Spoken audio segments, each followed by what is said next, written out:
चलिए आगे बढ़ते हैं। बात खरगोन की, जहां प्रशासन ने कर्फ्यू के दौरान हानि का आकलन किया है। जो क्षति हुई है उसका आकलन किया गया, सर्वे किया गया है। आपको बता दें 122 मकान, दुकान और वाहनों को नुकसान पहुंचा है, इस सर्वे में निकल कर आया। इसके साथ ही ज्वेलरी भी चोरी हुई है। इस सर्वे में ज्वेलरी चोरी को भी दर्ज किया गया है। संजय नगर, आनंद नगर, भावसार मोहल्ला, भाटवाड़ी मोहल्ला, इसके अलावा बट्ठल मंदिर, रामेश्वर टाकिज, ये वो जगह है जहां आकलन किया गया है जहां पर हिंसा भड़की थी।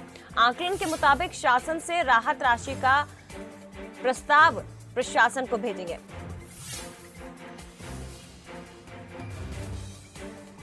तो सर्वे से छूटे पीड़ित तहसीलदार से संपर्क कर सकते हैं। जो लोग भी सर्वे से छूट गए हैं, इस खरगोन हिंसा में जिनकी हानि हुई है, वो अगर सर्वे से वंचित रह गए हैं तो वो तहसीलदार से सीधे संपर्क कर सकते हैं।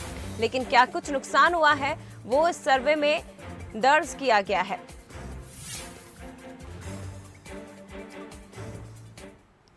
चलिए और भी ज्यादा बातचीत हम करेंगे। सीधे रुक करते हैं पीयूष पारेख का, खरगोन से हमारे साथ लाइव जुड़ गए हैं। पीयूष, बस यही आपसे सबसे पहला सवाल ये कि जो नुकसान हुआ है, सर्वे किया गया, क्या कुछ नुकसान और जिले के किन किन जगह पर, किन किन क्षेत्रों में नुकसान हुआ है, इस रिपोर्ट में क्या कुछ दर्ज किया गया है?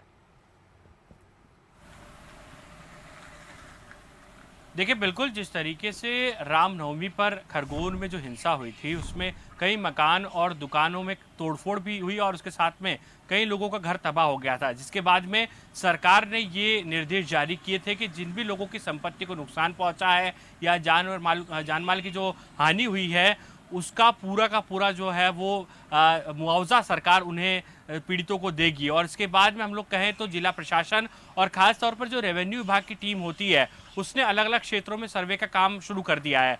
और सर्वे के दौरान सबसे ज़्यादा जो प्रभावित इलाका रहा है वो संजय नगर का इलाका रहा है। इसके अलावा अगर हम लोग बात करें तो आनंद नगर और भावसार मोहल्ला, ये ऐसे क्षेत्र रहे हैं जहाँ पर भी हिंसा देखने को मिली है।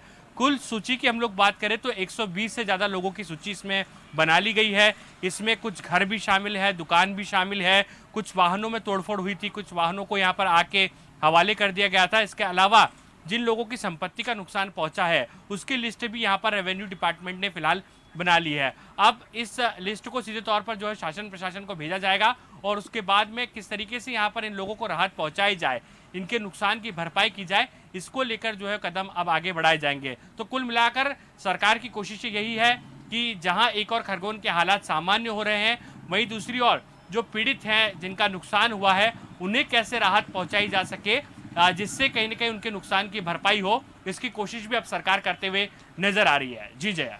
बिल्कुल, बहुत धन्यवाद आपका पीयूष, ये तमाम बातचीत के लिए और जानकारी साझा करने के लिए कि आखिर कितना नुकसान इस खरगोन हिंसा में हुआ है। आप देख सकते हैं रामनवमी पर भड़की हिंसा, लेकिन किस कदर ये हालात बिगड़ गए, तनाव का माहौल क्षेत्र में हो गया।